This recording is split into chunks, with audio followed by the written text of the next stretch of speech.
Uma reportagem do O Globo virou alvo de escândalo após supostamente um erro grave na apuração. A matéria afirmou que o dono do Banco Master, Daniel Vorcaro, teria trocado mensagens com o ministro do Supremo Tribunal Federal, Alexandre de Moraes, no dia de sua primeira prisão, em novembro de 2025. A reportagem da jornalista Malu Gaspar sugeria que o banqueiro conversou com Moraes sobre a venda do Banco Master e até indicava que ele teria tido acesso a um inquérito sigiloso. Mas a história desmoronou. As mensagens não eram com Moraes e a Globo foi obrigada a se retratar. A íntegra da nota, e ela diz o seguinte: a Secretaria de Comunicação do Supremo Tribunal Federal, por solicitação do gabinete do ministro Alexandre de Moraes, informa, : a análise técnica realizada nos dados telemáticos de Daniel Vorcaro, tornados públicos pela CPMI do INSS, constatou que as mensagens de visualização única enviadas por ele no dia 17 de novembro de 2025 não conferem com os contatos do ministro Alexandre de Moraes nos arquivos apreendidos.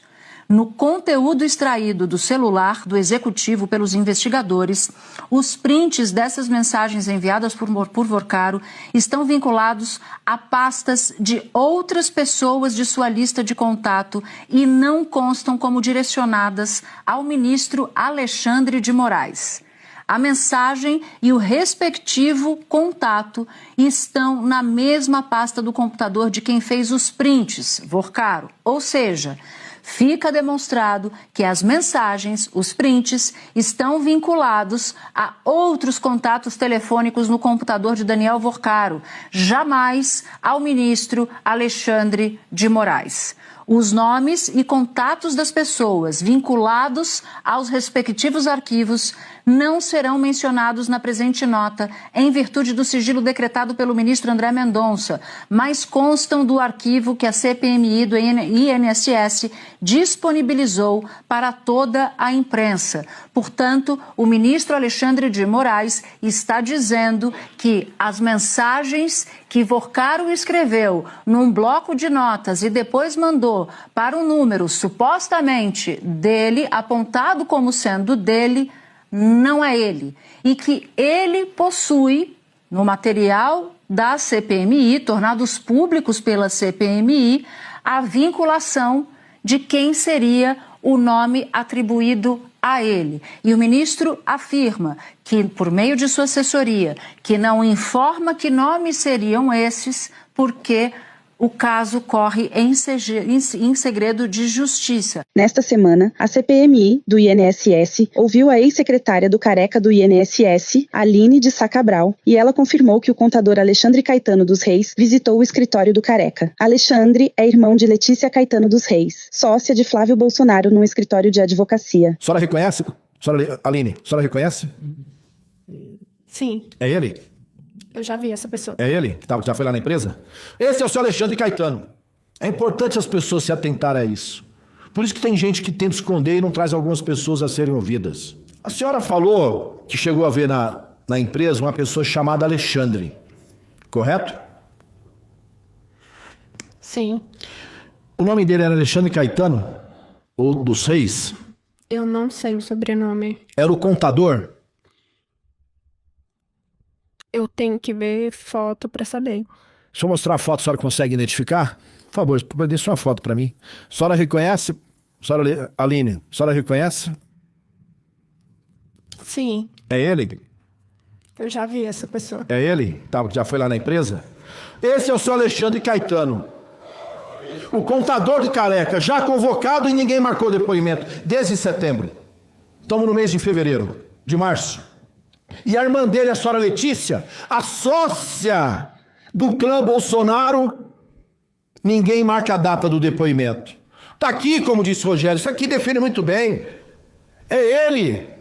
E ninguém traz eles. E eles são também os amigos do Zetel, que também não coloca o requerimento de convocação na pauta. Uma blindagem, isso sim é blindagem. Nos prints que a jornalista alegou ter tido acesso, ela afirma que Vorcaro e Moraes escreviam os textos no bloco de notas do celular. fora do WhatsApp. Em seguida, tiravam prints da tela e depois enviavam as fotos dos textos como imagens de visualização única, que se apagam assim que são lidas, mas a ficção caiu por terra. Nas redes sociais, começaram os questionamentos sobre a história levantada pela jornalista. O jornalista Reinaldo Azevedo chegou a fazer uma análise antes do desdobramento vir à tona.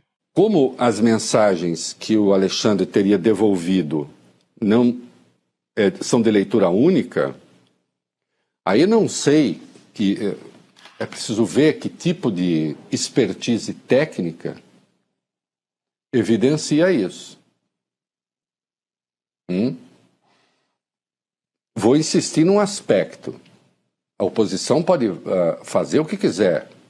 O que veio a público não tem crime nenhum, até porque o Alexandre não poderia interferir em absolutamente nada, nem na liquidação do banco, nem impedir a prisão dele.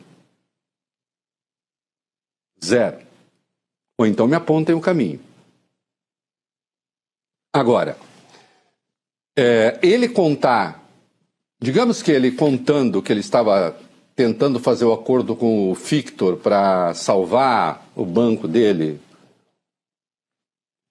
contando. Insisto, então, a operação, por aqui a operação seria real. Ela não era simulada, como se disse. Por aqui. Ou a gente acredita em tudo, não acredita. Né? Agora, essas mensagens que parecem ser mais comprometedoras, ainda que não se saiba exatamente do que está falando, alguma novidade? Conseguiu ter notícia ou bloquear? Alguma novidade?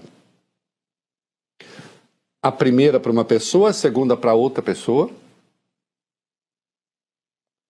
A primeira para um senador, a segunda para um presidente de partido. E também não se sabe do que se trata. Porque também senador ou presidente de partido não poderiam impedir a prisão do Vorcaro. O Alexandre não podia, mas também eles não poderiam.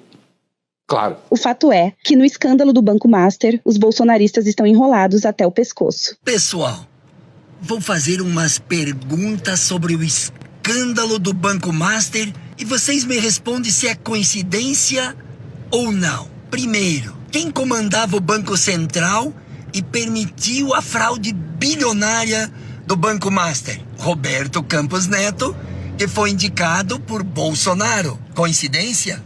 Segundo, quem recebeu 3 milhões de reais em doação da campanha do cunhado e operador do Banco Master? Bingo, Jair Bolsonaro. E também teve 2 milhões para o governador bolsonarista de São Paulo, Tarcísio de Freitas. Coincidência? O que vocês acham? Respondam aí. E se alguns ganharam dinheiro, outros ganharam favores? Quem andou 9 vezes no jatinho do dono do Banco Master para fazer campanha pro Bolsonaro? O deputado bolsonarista Nicolas Ferreira. E até agora, ele não fez nenhum vídeo com fundo preto para falar disso. Deve ser só coincidência. E quando o Banco Master começou a afundar, quem tentou salvar foi mais um bolsonarista, o governador do Distrito Federal, Ibanez Rocha. Mais uma coincidência? E quem fazia lobby em favor do Banco Master em Brasília? O senador Ciro Nogueira, ministro da Casa Civil do governo Bolsonaro. E no Rio de Janeiro também teve bolsonarista ajudando o Banco Master. O governador Cláudio Castro colocou quase 1 bilhão da aposentadoria dos servidores estaduais no Banco Master. Dinheiro público em banco privado. A bancada do Partido dos Trabalhadores está exigindo investigação séria para chegar em todos os envolvidos nesta fraude bilionária que tem muita gente do lado de lá envolvida. Me responda nos comentários. Será que tudo isso é só coincidência? Depois que investigar, não vai ser mais